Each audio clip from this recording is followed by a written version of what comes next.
Ahoj, vítejte u mého nového videa. Já jsem tam ten neznámý a dneska vám ukážu takový lifehack, když se třeba nudíte. Tak jo, můžeme jít na to, co budeme potřebovat.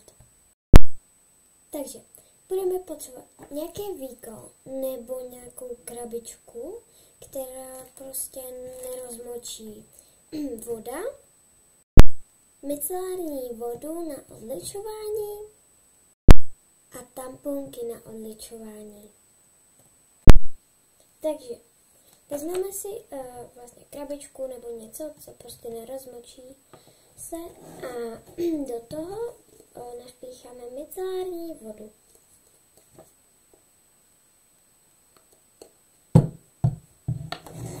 Tak jo. OK.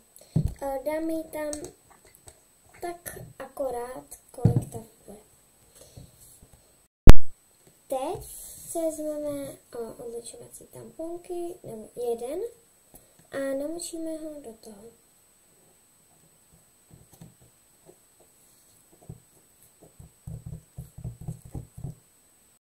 Pokud je to málo nafouklý z té vody, tak to tak ještě micelární vodou zašpíchejte.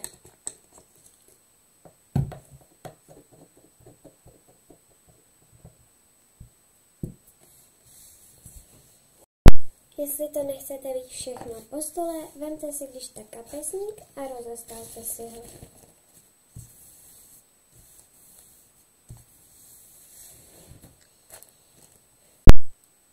Teď si vezmete tu krabičku, vydělejte z toho ten tampon a teďka do něho začnete foukat.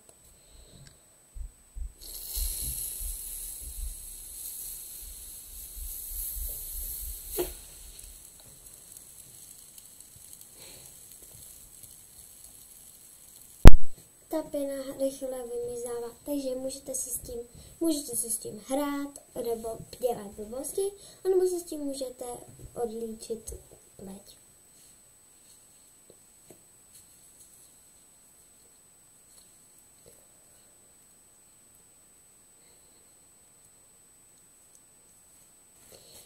Potom si jenom utřete. Nevystříctím to pleť úplně, ale k pokusu to stačí. Čau!